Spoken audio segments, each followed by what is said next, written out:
to Fly Nubian Money, where we help you master your mindset and maximize your money.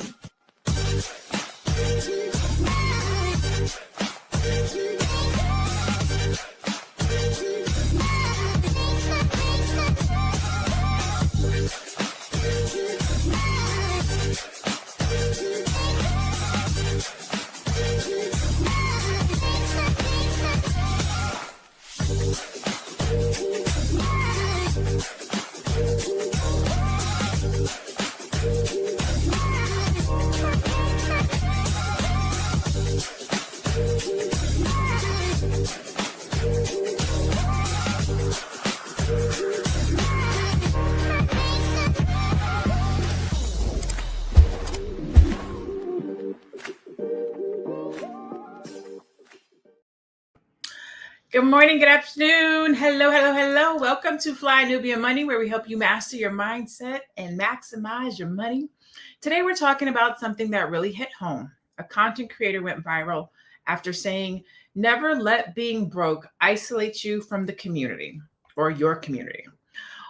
That message resonated because so many people feel embarrassed or disconnected when their money is low. Instead of leaning on each other, we often pull away, compete, or pretend everything is fine. But isolation only makes struggle harder. So today we're asking, how do we build community that supports, uplifts, and holds space for people at every financial level? And how do we stop letting money determine our value, our confidence, or our connection to one another? I am Dr. Lene Javette, monetization strategist and mindset coach, and I'm joined by Dr. Alicia Watkins, therapist and relationship expert, Aisha Verzi, financial and insurance expert. Hello, queens. Welcome to the roundtable on today. So, question, when you hear the quote, never let being broke isolate you from the community, what's your first reaction to that quote, Dr. Alicia? Do you think that people isolate, or when you hear that, what are your thoughts? Well, I mean, if you're broke or if you're not broke, isolating yourself from the community is never a good answer. And what's beautiful about the sense of community is that you're not by yourself. It is, you can lean on each other for encouragement, for advice, for people to see you, to validate each other. And, we think money is a big issue, but really the big pandemic is loneliness. And so if you let shame keep you from making connections with people who otherwise would love you and lift you up and support you, that really becomes a problem. Okay, I like that. What about you, Aisha? Yeah, same. Community is important. And I think sometimes it just depends maybe on how the people that you're hanging around with. Because if they make you feel certain way because of your situation, then you might be shy to hang around them. Because some friends like to be out and loud. So it's kind of uncomfortable. But if your community accepts you, tell them, I'm struggling. You know what, man, things are tough these days. Wow, just talk about it. It's not a big deal. And they will, I think, like Dr. Elisa said, they will love you, if they care about you. It wouldn't be a reason why you shouldn't be in your community. Okay.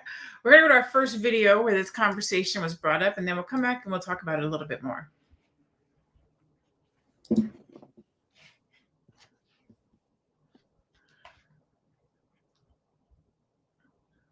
Okay, first video.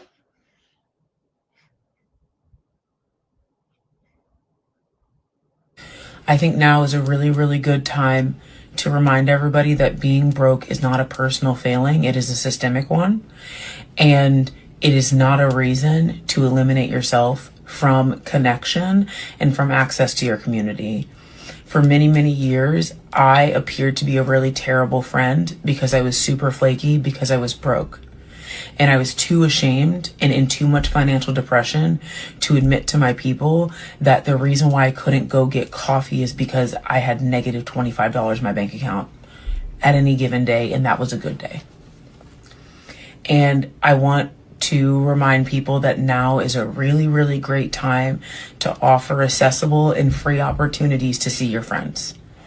I am not the person that you need to go have dinner with. If I suggest dinner, Babe, tell me, let's go on a walk instead. And you don't have to say anything else. You don't have to say anything else. But we need to be incredibly aware of the fact that people ain't got it. And that's not a reason to not have community. Now is not the time to be ashamed of being broke. Now is not the time to shame the people we love for being broke. At the end of the day, we still need each other. And I will be damned if somebody that I love feels like they can't tell me that they ain't got it right now. Babe, none of us got it right now. And whether we're pretending we do or we don't, none of us got it right now. Listen, we could have named this, I would rather see you broke than not see you at all. Like, that is a bar that I don't think we think about. When we are the person, like we're the person that's going through it. We're not thinking about how other people are missing us or how we're isolating ourselves or how they need us. That was a bar right there. So, Aisha, have you ever isolated yourself because of money? I'm grateful that I wasn't born in money or I don't come from money. My dad was in the military, and I have family members that were wealthy, but I just wasn't raised in a place where I had to feel that way. And I'm grateful that my parents were, okay with where they were, because we're hard workers. They work hard. And to me, I was just proud and happy to be a part of the family. And we had a lot of people around us. So it was easy, I guess, that I didn't have to deal with that. And when my cousins have the chance to come visit us, we were happy to see them. We were grateful. They can see our environment. We don't have fancy. We have regular stuff, not fancy anything, but they sat with us and felt at home. So that made me feel happy. I didn't have to worry or compare myself to anybody, but I always admired them. And I said, wow, and just be grateful that I have those people in my life. So to me, that has been my experience, but I don't isolate myself because I don't have, because I was never raised to have where I think I'm missing anything. So that's been my experience. What about you, Dr. Alicia? Have you ever isolated yourself because of money? No, but I do remember like growing up, I did go to private school. And the reason why I went to private school was because my mother taught at that school. And then my dad paid the rest of the tuition. And so we had a big discount. And I don't think people realized that was the reason why I didn't end up in public school in Gary, Indiana. And so, you just walking around with a uniform on, it kind of signals, oh, look at this. I have this Catholic school uniform on. That means that my parents have disposable income. But really, I remember going to the grocery store, and y'all don't know this, but back in my day, they used to have a generic food aisle. I don't know if y'all remember this. There would be one aisle. Well, it would be like the entire grocery store, and there would be one aisle that was just so generic food with black and white, a box, and it had no marketing labels on it. It was just black and white food. And I remember standing at the top, going to the grocery store, my mom standing at the top of the line, and she would go down. She had no shame. She was going down the generic line. I remember I am not going to be seen going down there. There's moments like that where I was like, what's going on that she's going in this generic, who we buy? And it was embarrassing because you have school lunches. And I didn't want to pull out my school lunch with my black and white generic food in it. It wasn't our entire food, but she did go down that aisle. So it's stuff like that where even as a little child, I got messages about having money and it being part of your worth. And, and it just tells you how even small children can be affected by marketing and people putting so much emphasis on things that mean absolutely nothing. And so, yeah, I mean, that's an example of you have to show, and you have to as a way of making you feel as if you're better than someone else when you're not. So, yeah. So in the chat, let me know, have you guys had that? Have you ever, not have you had to, but have you ever isolated yourself because of money? And so yes, absolutely. I think people do it every day and all the time. And you might not even know that you're doing it, right? Isolating yourself because of a lack of money, it could be as simple as not going out with your girlfriends instead of saying, hey, let's go someplace else. It could be knowing that you're supposed to be someplace, being at an event, a baby shower, a brunch, but because you're not necessarily feeling like you have the same weight or the same financial status as somebody else, so you don't go. It could be somebody calling you and you might be doing your bills at that moment, and you might be feeling like you're in a lack, and so you don't answer the phone. Isolation isn't just sitting in a room in the dark. It is you're not engaging with the people who love you and the people who care about you.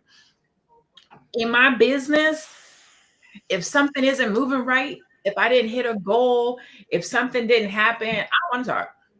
I want to talk. I'm most likely I'm going to veg out on something on Netflix. Like that's my isolation. If I'm going through something financially or something like that, that's how I'm going to veg out. And it's not necessarily not engaging. It's I'm going to put my mind on something else. I don't want to think about this thing right now. Right. And so, Aisha, do you think that our community, Black and Brown community, still judges people for being broke? Do you like one of the reasons why I think we don't talk about financial well-being or our status is because we're going to feel like we're being judged as if we should be further, as if we should have more. Do you think that that plays a part, the judgment? I think it certainly does. And I've experienced that where here, especially because for me, every time I speak, I'm speaking both for my upbringing and then also my experience in the United States, being an American citizen now. And it does, you see that people, to me, like Dr. Alicia said, when you're judging yourself against other people, my question that I ask myself is why? Because I don't know what their journey is, even like on the outside. Perhaps maybe they worked harder than me to get what they got. Maybe they worked harder. So maybe it's because I understand myself, knowing, well, I didn't work as hard as them, so I'm not going to be judging myself. They worked hard, they got it. So I don't do that in my mind. I don't do it. Instead, I just say, you know what? I'm going to work hard next time. If I want to get that, I have to do extra work to get that. That's my thought process. But it happens. People judge you. They think, oh, you didn't, maybe you just didn't do enough. So why are you here? I can see that. I notice that sometimes, but it's sad to me because it's so unnecessary, because you're still who you are, whether or not you have this or not, you're still innately who you are. And to me, that is where I like to stay. It doesn't mean I don't see or doesn't affect me, but I don't allow it to get me down to that space where I'm able to do other things. Instead, I do other things and I try to be better for the next time, but not judging myself or judging other people. I love it. We're going to take a quick commercial break. We're going to come back and keep this conversation going. Woo! It's a good show right here. But I'm biased. If you are just tuning in, you are watching Fly Nubian Money, where we help you master your mindset and maximize your money. My name is Tiara Williams. I'm also known as Miss Black Hollywood, and I'm the proud producer of this show because it is lit. If you want to receive notifications for when we go live Monday through Friday, 1 to 2 p.m. Eastern Standard Time. All you have to do is text the word Queens to 87948. That's Queens to 87948. That's QUEENS to 87948. Also, if you want to grow your money and not blow your money, all you have to do is go to flynubianmoney.com. There's all kinds of resources, there's courses, there's free giveaways. There's just no reason to be broke in 2025. All you have to do is go to flynubianmoney.com. Obviously, you don't want to be entertained here. You want to know enough to grow. Wait, I need to put that on a shirt. You got to know to grow. Got to know to grow. So know and grow with flynubianmoney.com. People who isolate when they're going through are actually people who just know how to carry their own burdens. These are the type of people when they're going through something, they would rather like keep it to themselves and then stay to themselves because they understand like I'm not in the best mood. I really don't want to talk. Yeah, you'll invite me somewhere, but I'm not going to be the best company. So I'm going to stay in my own company and I'm going to deal with it by myself. versus the people who call other people and can't help but to call other people every time they're going through something are people who cannot carry their own emotional burdens. And I feel like it's emotionally mature for somebody to say, this is a lot for me to carry. I'm not going to put that on the next person. And they have their own life going on. I'm just not about to blow them up about my problems. Because honestly, that shit is annoying. Ooh, that's a good take. I don't necessarily agree with it, Dr. Alicia, but I think that it's important to talk about emotional regulation. When you yourself are the person who's dealing with something emotionally, physically, financially, and you're heavy and you're weighted, is it better to isolate and keep it to yourself or throw it on somebody else? Because now you're taking your burdens, your life weight, your financial issues, if that's what it is, and dropping them at somebody else's door, not knowing what they're dealing with, what they're going through, what their life situation is, or what their finances are. What are your thoughts on that? I think it's so important to just support each other. I mean, you could, you know, so many times people feel as if it's your responsibility to fix things for someone else, when really just having a listening ear, someone that could just say, God, that must be really terrible. Oh my goodness. Or you can see yourself in some of their story and both of you guys can vent to each other, like having a place to vent, a person that will validate you, not fix all your problems. Because if we deconstruct your problems, sometimes part of it is you, but not all of it is you. There's structural issues like the first video that keep people from getting ahead, but it's just nice to have a person to lean on so that you can sort through what you're really feeling. I mean, why carry that burden along or around by yourself in isolation? I don't think that that's something that's very healthy to your mental health. And it's always nice to have a place where you don't feel like you're responsible for someone else or making another person responsible for bailing you out. You're not asking for money. You're just in a position where you just want to be able to talk about some of the struggles that you're having. And if you need help, you can ask for help. I mean, I've heard of things like Christmas is coming up, and they have what's called these susus or whatever. And, you know, I've seen, I mean, they're really good. They just, you pay into the system and it's a community driven sort of piece where everyone gets enough money for Christmas shopping. I don't know the details of it necessarily, but I think it's a really wonderful way for community and people to bond together more so than it is about having money for the holidays. It's just the collective piece to that I enjoy. So you have to kind of hit on like collective economics. And so I'm gonna say what our executive producer is saying in the backside, because she's not here with us today. She said it doesn't have to feel like a burden. It could feel like being a friend or a family member, like loving someone. And I think it's a nice, it's the in-between, right? I've seen where, and I do this with my girlfriends, like my close girlfriends. If I'm going through something and it gets too heavy, I'm gonna call somebody and talk about it. But when I call, I'm gonna say, hey, what you got going on? You good? I got something going on. Do you have time? Right. So I'm going to ask you, can you take on what I'm about? Can you pick up what I'm about to put down? You know what I'm saying? Like, let me tell you what I'm dealing with and going through. And sometimes what you'll find is you're not alone. Girl, I got the same thing going on too. Now we can help each other through it. We can talk about it. And it could be financial. It can be relational. It could be about business. In the time that we're living in right now, this presidency, this DEI rollback, the government shutdown, grants, all the different things that are happening that are making money tight, everybody is dealing with something in some kind of a way. And you will find that you're not by yourself, but everybody's doing it in a silo. So they're struggling, they're stressed out by themselves, when really if you talk with somebody, you feel a little bit better. But I think it's the judgment, right, that holds us back. Because on social media, we're supposed to look like we got it going on. When we show up to the family picnic, we're supposed to look like we got it going on. So then when somebody finds out you don't got it going on, it makes us feel some kind of a way, right? So Aisha, what can we do to better support friends and families who might be in survival mode financially? That's a great question. I think just being aware and showing them support, that, you know what, if you need anything, I'm here. And if you can really support them financially, if possible, then move towards that and really help them out if you can.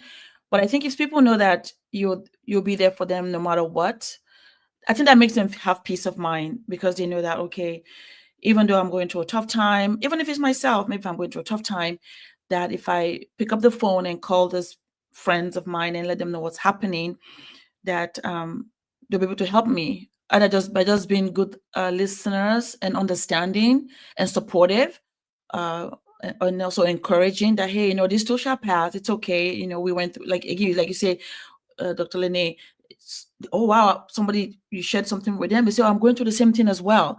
It gives you that peace that you don't feel like you're alone, that, oh my gosh, I'm the only one, woe is me. No, I'm going through that too. Maybe I'm not worried about it right now, but whatever you're feeling, or I felt that before as well, that really helps everybody. It helps the person that's calling and the person that's also being there as a support system. So it builds this community that is so strong. And then before we know it, we feel that we have a community and we have someone that we can lean on to. I think sometimes, for me, I think sometimes it's ego that really hurts us, our ego, because we feel, I can't tell her that, right? So because we don't want them to know, so our ego, and that ego, to say your ego it's not your amigo. You'll suffer because you're not open to people that can help you and be supportive of you, just being there for you. So yeah, I think if I was, that is what I feel, if just talking about it, and you gives you that community feeling, because your friends will be there for you.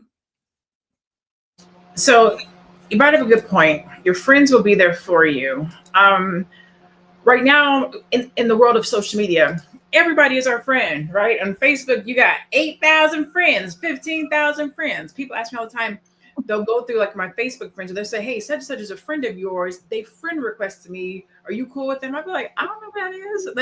I got like 15,000 friends on I don't know them people. I know about 75 of them, 14,000 people, right? So a lot of times I think that when it comes to our well-being, right? Right now, today, we're talking about finances specifically, and there's an image of a massage you have to portray online on social media. So even when you are broke, you really can't tell nobody or show it, right? And so there's this false sense of reality and or value that has to be portrayed, which could be what keeps people from talking about their financial state, right? Dr. Alicia, why do you think, or know, as a therapist, right, why people equate their worth with their wallet? Well, I mean, we believe in these scripts about how we need to be. And this is the reason why credit card debt shoots up, because you want to try to maintain this image, and your money, all of us should be cutting back, as well as investing, all sorts of things we should be doing right now.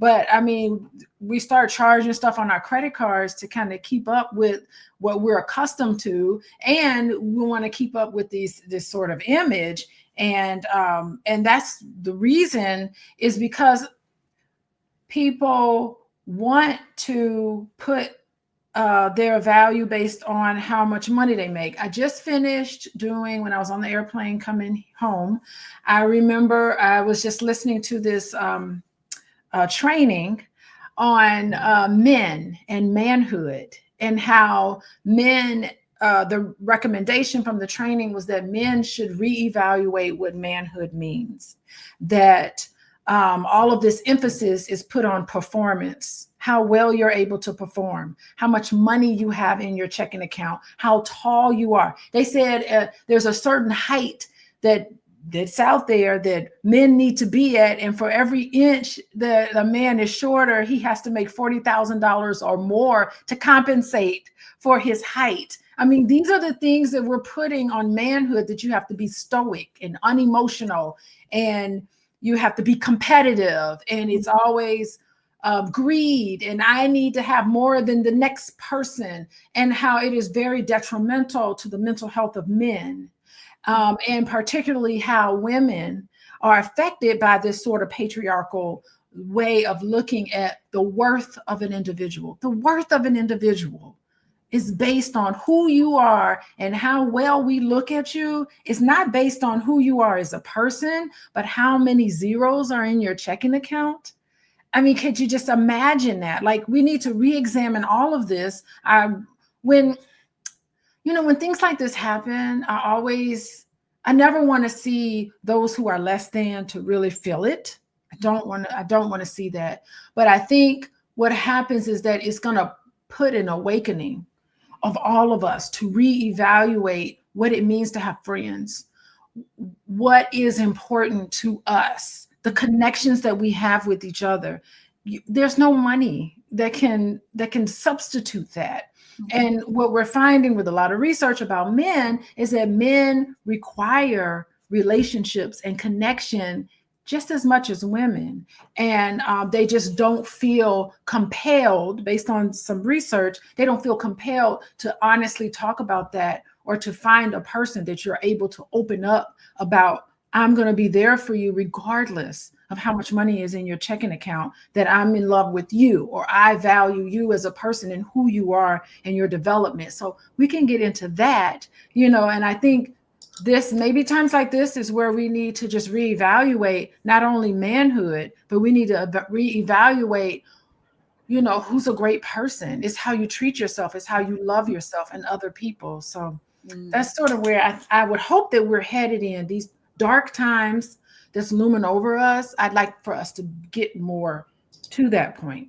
All right, so we're going to take a quick commercial break, but I think that in the society that we're living in right now, one of the reasons why people equate their worth with their wallet is because you have folks who talk about high value women, high value men. We look at the quality of life, and a lot of these things are tied to the money that you make.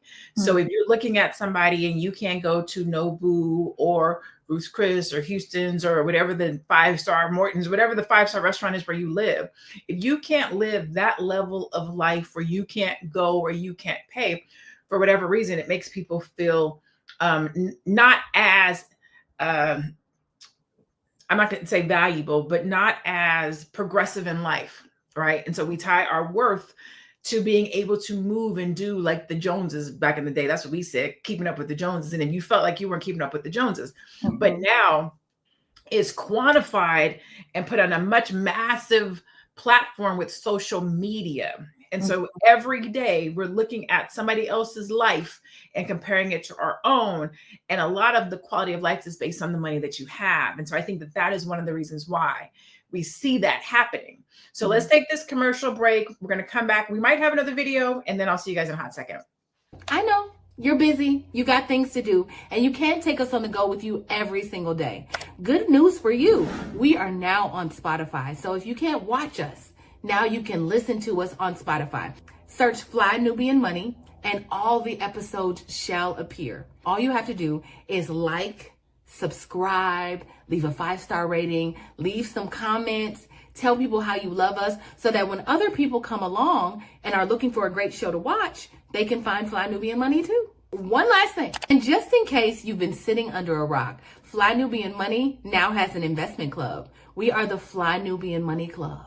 It's easy. All you have to do is go to flynubianmoneyclub.com, and I am committed to bringing in top experts from all industries to help you level up. They're teaching us the skills that we need to compete in this market.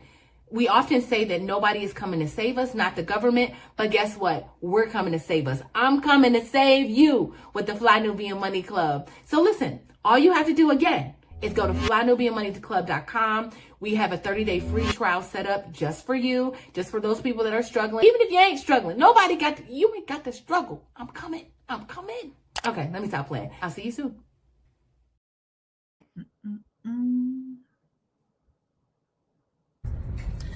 If you can't give me $1 million, there's literally no point in me talking about any of my problems, because you can't help me with any of my problems. That sounds so horrible, but like, I don't want to sit around and like just be talking about like what's wrong and talking about my issues and talking about my financial things. Like, there's nothing to talk about.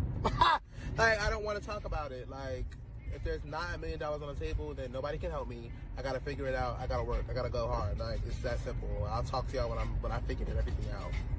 And I know that might be a character flaw of mine. I know you should be able to like lean on your community and like talk to the people around you about whatever you're going through, no matter what. You don't have to go through anything alone, but at the end of the day, you are going through it alone. Like, my financial issues or whatever I'm going through has really nothing to do with anybody else. They can give me like their opinions, they can give me like words of encouragement, but at the end of the day, like, that's all it is, just words. Trying to take it all in. First of all, homeboy, I doubt I don't want to speak negative over this young person, but I doubt you're going to come across somebody with $1 million that want to be your friend just on the strength. I think that wealth is built in silos and in circles, right? But they say if you hang around with 4 broke friends, you're going to be the 5th one, right? I think that you need to get yourself around some people who also want to have $1 million so that, you know what I'm saying, that you guys can grow as a community. That said, Aisha, how do we build friendships and or business relationships that aren't based on status or income? Yes, how that is so hard to do in today's world with social media. But we can try. So this is what I'm doing. My kids, as they're growing, and when you have your friends at that young age, they know you as a regular person. You're not wealthy. You're just you. So I've continued to encourage them to make sure that those friends, they keep them close to their heart for as long as possible, because those are the friends that whether you have 10 million or 50,000, they will love you because they knew you when you were just growing up. So it's hard sometimes today because if those of us that are already grown up and trying to start over, it's difficult. But we can start planting that seed in our kids' lives to understand how to have those friendships that your status or what you've become is not how you've been judged. Instead, you're judged by who you are and how you are known, your spirit, your soul. That is what they care about, not the things that you've acquired over time. And the funniest thing too is being in the financial industry and being around people that are like very wealthy. They are just like you and me, right? And sometimes the money separates us, but they're actually very lonely as well because they don't actually have that deep love that they need for friends, that they want to really have that friend that love them for just who they are, not because of their money, because now they suffer too, knowing who is really my friend and who is just here because of my money. Isn't that crazy? So the goal is to, as we're growing, those people that we knew when we're young, this is what I'm trying to do for my kids. That your friends that you know now from your elementary school to middle school to high school, if it continues, those are the friends that you want to keep. Please stay close to them. Continue your friendship no matter where you go, because at the end of the day, when that time comes, when you have all this money and you don't know who to be friends with, those friends will always love you because they know you from when you were just a regular person, right? So that's what I'm trying to do, that because it's difficult and everyone wants to be loved and cherished for just who they are, not because of the money they have or money that they don't have. So how do we keep doing that? Is maybe helping those that are coming up. And for us, if we have a couple of friends that we have that, man, we're blessed, because then we know that somebody out there loves us, whether we have it or we don't have it, right? Because it's not easy. The friendships and a circle of people that you can trust and communicate with and talk to, that's your safe space. And it's not to say that you have it with all of your friends. It's not to say that you can go to everyone with it, but you should have at least one person in your life, whether that's your significant other or a best friend, that you feel comfortable and safe talking to. In the chat, let me know. Do you guys have somebody that you guys feel safe to talk about money with? Somebody that you feel comfortable saying, yo, I'm broke, or I'm having a bad time, or I'm going through a bad time. And or are you that for somebody else where you feel like you can have that conversation with somebody to give them a big up or empower them? Because that's the important part, right? You don't want to, I feel like we're living in a time where everybody is competing. Like even within your own friend group, you're competing, right? I have 2 girlfriends that are on this entrepreneur journey with me. We're all in different places. We all have different businesses. And we call it the CEO Syndicate. So we meet every month We do our accountability meeting. We have, and it's ran almost like a meeting. We have a agenda. It tells you how much time you have. And we go through these things and we keep each other accountable all month long. Hey, did you do what you're supposed to do? Did you say this? We talk about our money.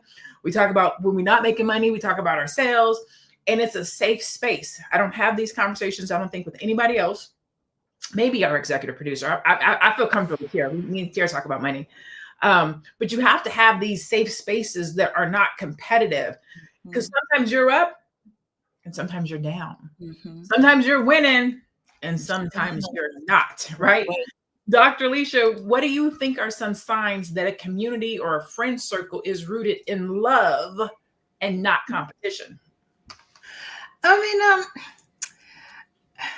I think it's just important to just be in tune with feelings that come up for you when you're talking to your actual friends. Like, if there's feelings of jealousy or feelings of even envy, recognize that and be honest with yourself about where that's coming from.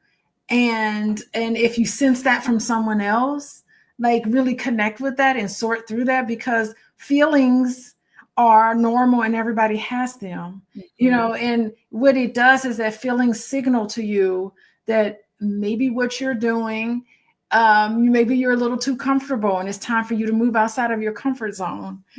Just pay attention to how you feel when you're around someone and certain topics come up, what it does to you on the inside, and just get a moment to reflect on that, because it doesn't mean you have to like not be friends with anybody anymore or just cut people off, but just being aware of like how you're feeling. Gosh, you hear somebody talk about accolades and success in an area where you wish you could be successful in that area. And like, maybe that's a motivator for you. It's all a lesson there about how to come, how to relate to some of those things. And I just was thinking as we were having this conversation, even today, like even in the 90s, I want to say, it was all this prosperity gospel that was going on.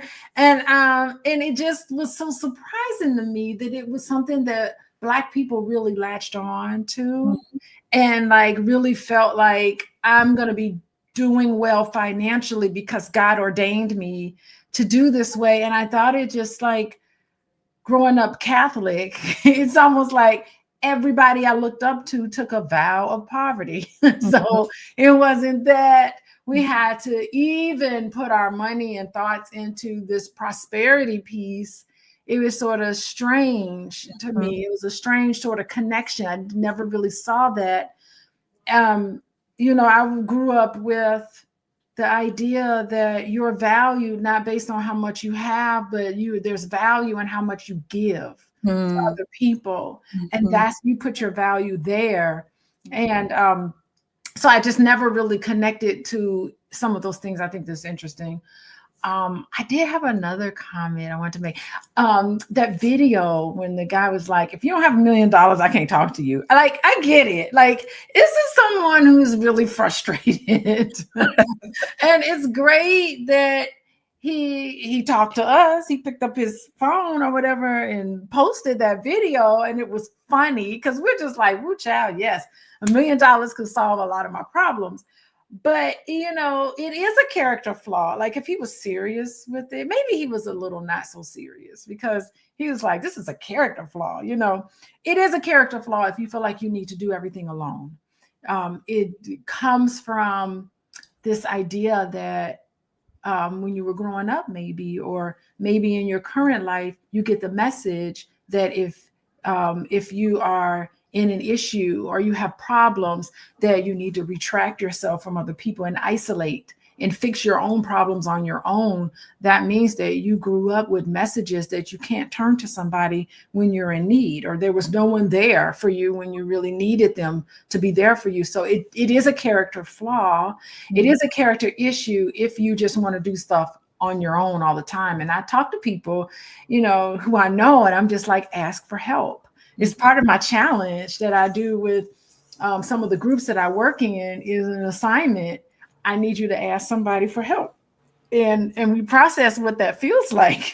What does it feel like to ask somebody for help, to recognize that you need help, and then ask somebody? It's almost a relief if they say, no, I can't do it. But if you ask somebody for help and they say, yes, I can do it, it's more of a burden on you, because now you have to sit there and wait if they're actually going to follow through with what they said they were going to do. Anyway, I just went on and on, but I just think it was really interesting.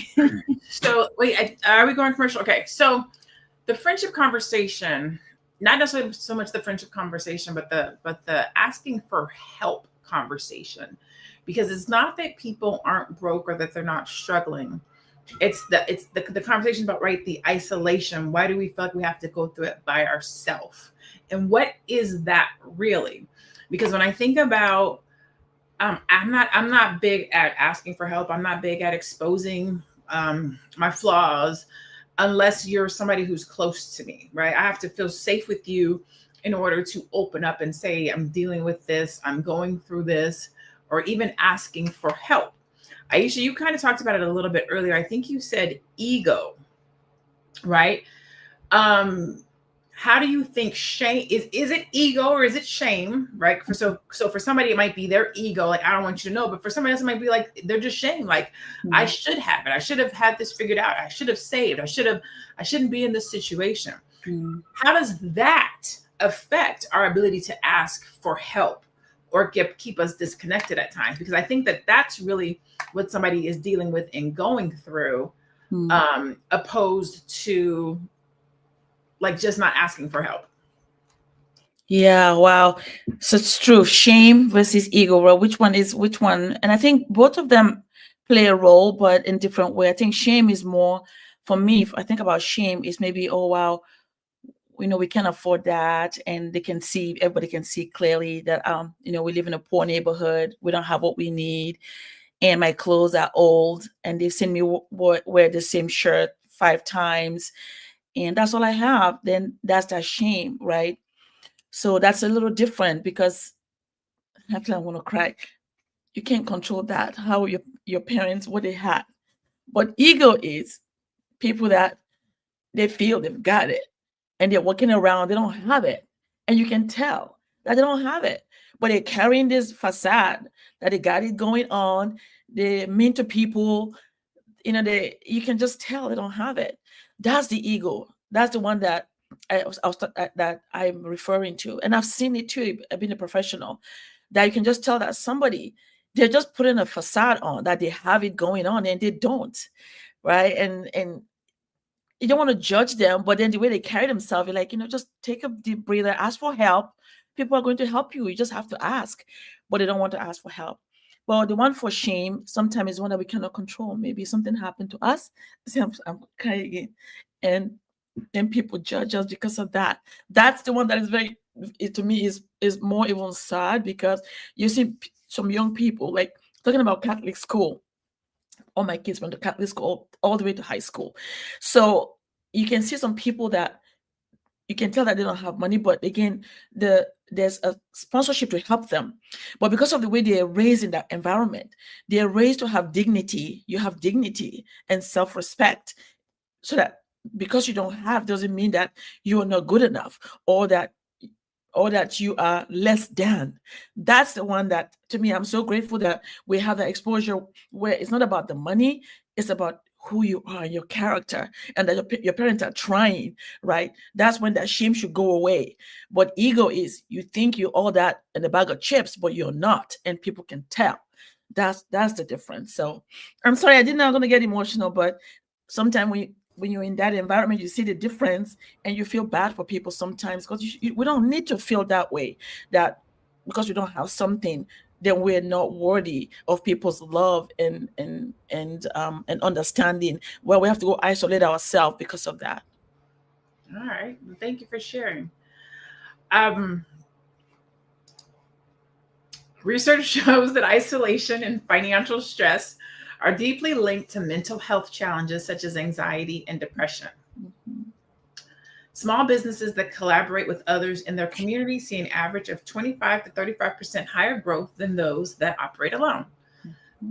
A study from the University of Michigan found that people who feel socially connected are 30% more likely to bounce back from economic hardship. According to the Brookings Institution, communities with strong social support networks recover from financial setbacks up to twice as fast as those without them. Awesome sauce. We're going to take a quick commercial break and we'll come right back. Are you a Black business owner looking to expand your reach? Well, has Fly Nubian Money got good news for you? We are building a Black business directory to connect you with customers who need your services. And here is the best part. It is absolutely free. Email us at info@realvirtual.net. Send us your business name. Tell us a little bit about what you do, what services you offer, your website address, and your contact information. That's it. Together, we are going to build and circulate the Black dollar. Get listed today and start connecting with people who are probably already looking for you. I don't know who needs to hear this, but wellness looks very different when you're broke. It's not matcha lattes and Pilates studios and fancy journals. It's silence in the morning. It's meditation. It's EFT tapping. It's prayer. It's waking up with the sunlight. It's going to bed earlier. It's drinking more water. We have got to get back to the basics when it comes down to taking care of ourselves. And it's so easy to feel like I need to be doing this. I need to be doing that. I need to be doing. Maybe we just need to be. Maybe we need to just start being. And if you have breath, you have life. And that's one of the wealthiest things you can have. So let's get it. Cheers to getting back to the basics. That's where the real health is at. And for more wellness content, go to my website. There are a ton of resources there. And hit that follow button. Later, y'all. I love the young people having these conversations. How can we teach the next generation that success is not a solo mission?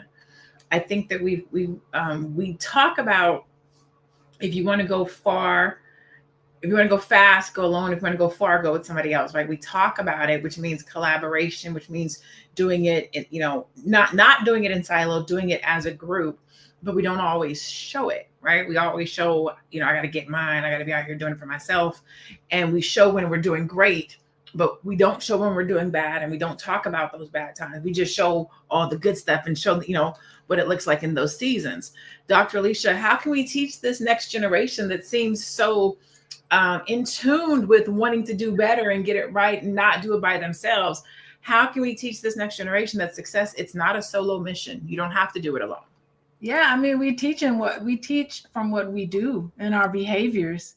We have these teachable moments, and we share with young people. I think young people are just way ahead than all of us old heads. They're really great. They don't have no shame, and the whole conversation about fear. That's what sparks the ego. The ego is just all about being scared. When I see somebody operating from ego, I just see a scared little child, and ego is a way of compensating for an insecurity that you have. So you put that up, and I think the young people are like vocal. Oh my gosh, when I turn on Instagram every morning, I am so excited by comments and the compassion that I see in a lot of young people who are really getting into politics, who are wanting to collaborate with each other. There was a lady who was making all this money on Instagram. All she's doing, my husband sent me her video, all she's doing is just putting makeup on, and she's able to do these wonderful things. And being in the world of entrepreneurs, you never quite know. It's one thing, because I have a W2 job. I am an employee. And so it's easier to kind of know where I am financially, but being around entrepreneurs is hard to know. And the conversations we have is how's your cash flow? How's your cash flow? My cash flow is okay. We have these conversations, and I love to see young people get together. I just came back from the Power Networking Conference. I guess that's probably why I'm talking like this, but it's just going and doing opportunities, and the challenges that Dr. Fraser gave everybody was collaborate, work together. You can't do it by yourself. Like that was the theme throughout the entire conference. So being able to participate in activities like the Power Networking Conference. Hello, that's what that is all about, is getting together with like-minded individuals. And don't be shamed. Don't have no shame. Put that down. Operate out of like the wanting to collaborate and focusing on delivering a good product to the people who you know could benefit from it, and everything kind of comes together. And I think that's the piece that's very encouraging for all of us in these here times. So yeah. Collaboration, networking, doing it together, all of these things require trust. They require community.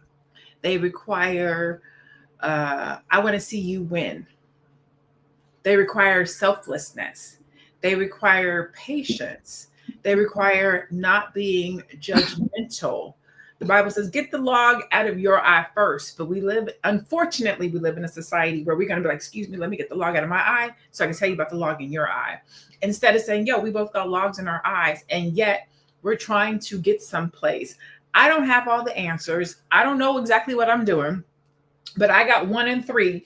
You got 2 and 4. Let's find somebody that has 5, and together we can make this thing work, right?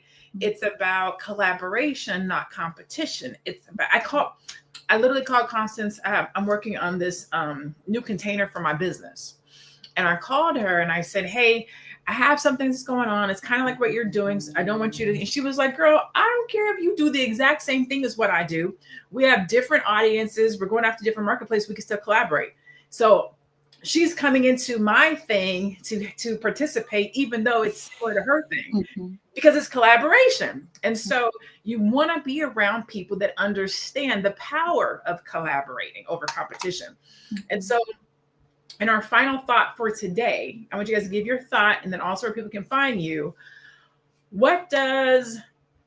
How can community connection actually help us to rebuild a culture that is stronger and operates from collaboration instead of competition?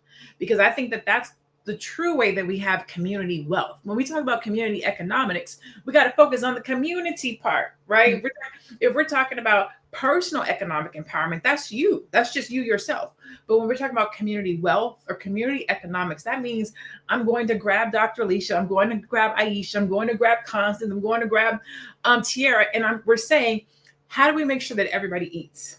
How do we make sure that if somebody is lacking, we can support them and lift them up, right? So that nobody has to feel like they're by themselves.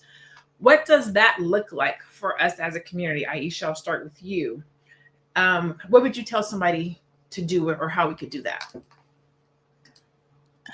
That's such a powerful question for all of us that we answer as we close. And like Dr. Alicia was saying about the event she just attended, is all about collaboration. And I truly believe that that is one thing that we have to work hard on, collaborating with each other and not competing with each other, because they say when you collaborate, you stay on your own lane while supporting the other person on the other lane. And I'm so grateful that I've had the opportunity to be in a business and environment that I've seen it practice, and I know that is possible, because these are people that I don't know them, they don't know me. We really just got together because of business.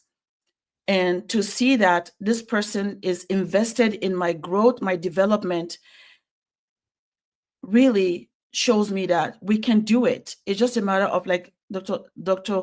Lene said, there has to be trust.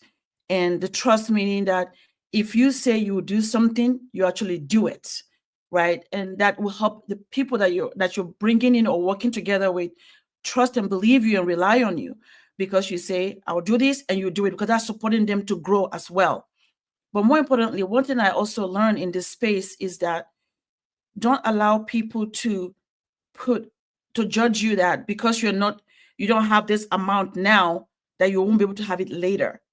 Don't ever allow that. Rather, just keep doing what you know is right. Stay disciplined, stay focused, with the help of those people around you, just rise, because it will happen. Just a matter of time. That consistency, trust, and believe in each other, that will happen. And where can you find me? I am blessed to be a coach in the Black Business School. And also you can reach me if you want to talk about your finances with insurance at www.aishaverzi.com. I'm there to help. And I really want us to build a community that grows together, because we can do it. Shameless rise plug. She talked about rising, making sure you rise. So shameless little Thursday plug for our rise conversation. Dr. Alicia, same question to you. What does community wealth mean to us, and or how can we rebuild a culture where community is stronger than competition? Yeah, I mean, I just love this whole conversation about collaborating. And sometimes it can be scary to collaborate with other people. It can feel like you're just exposing yourself, but do it anyway. It's always a possibility that it won't work out. There's things you can do to minimize the possibility, but that's always there. But do it anyway, because collaborating with other people, it's not weakness, it's a wisdom. That's where you learn about things. And we just went through the stats. I wrote it down. 30%, you're 30% more likely to recover from a financial hardship when you collaborate, when you connect with other people. That helps you to become resilient. Mm-hmm. And I mean, just think about that. Let's see what else. I just think that, sometimes you do feel like people judge you. You feel like you're being judged, and that can take you away from it can take you away from all of the possibilities that could happen if you just don't care anymore and just do it anyway. I think that's so important. I do want to I think that we all should operate from a place of abundance, that there's plenty for everybody. We should collaborate. I collaborate with therapists all the time. They're not my competition, because the people who are supposed to work with me, and the people who gel with other people gel with them. I think it's all beautiful. There's an abundance of the people who need to work with me, who will work with me. So collaboration doesn't really mean that I'm going to lose anything, because there's an abundance. So I want everybody to follow me on Instagram, Coaching with Dr. Alicia on Instagram. And if you are interested in working with me, if you my people, okay, contact me at Coaching with Dr. Alicia, and I will get back to you and we can work together. I love it. I love it. I love it. First of all, I just love Fly Nubian Money. Like, I just love, we literally every day personify collaboration, right? Some of us knew each other before this, and then some of us did not. I never met Constance Carter until working with Dr. Boyce. Mm-hmm. She came out for, I think it was Women of Wealth Weekend, which was many years ago. The very, very, very, very, very, very, very, very, very, very first event that Fly Nubian Money ever did in life. That's how long ago it was. And then just over the years, we had developed a business relationship that turned into a friendship. Mm-hmm. And I have been blessed to be around different business women who have shown me what it looks like to be a leader, to be a collaborator, a servant leader. That's my new terminology. I'm a servant leader. When I had a photo shoot done one time, and two women, the girl who did the photo shoot for me, and then a friend of ours jumped in. She has to be at least an $800,000 a year business owner. And she is putting my clothes together for me. Mm-hmm. And she is making sure that the set is upright. Mm-hmm. And I'm looking at her serve as a leader. And I was like, this is what collaboration is about. Mm-hmm. It's about not being worried that I do $800,000 a year and I'm helping. It's about serving. It's about showing up for each other. Mm-hmm. And we do that every day right here on Fly Nubian Money. You get to see us do it. And I think that if we take this ideology out into the world with the people that we know and love, the same way that all of you in the chat show up for us every day. That's collaboration. You guys show up for us and we collaborate in this space. Do it with the other people that you know. Do it with your family, do it with your friends, collaborate with them, talk to them about where they are, what they're doing in their business, in their relationships. Collaboration is just engagement and being open with each other. And we can do that. We have the power to literally do that every day with the people who are closest to us. And so that's my final thought for today. I'm Dr. Lene Javette, monetization strategist, business coach.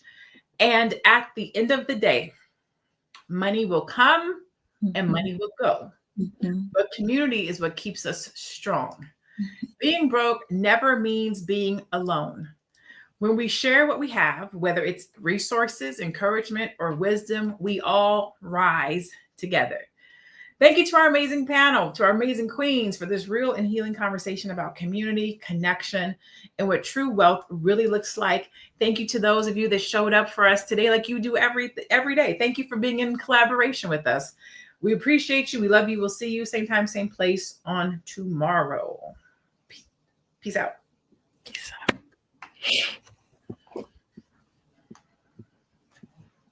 When I'm broke, don't bail me, bro. I don't want to see no one. I don't want to talk to no one. I just want to be alone with my financial hardships, because I feel like that's just a rough time for me, and I feel like I just can't be in the presence of people. Like, family is getting ignored, friends are getting ignored. I'm not gonna want to talk to anyone. I'm not gonna miss anyone. Just, it's like when you're broke, there's nothing to talk about, man. There's nothing we can even do. I'm broke.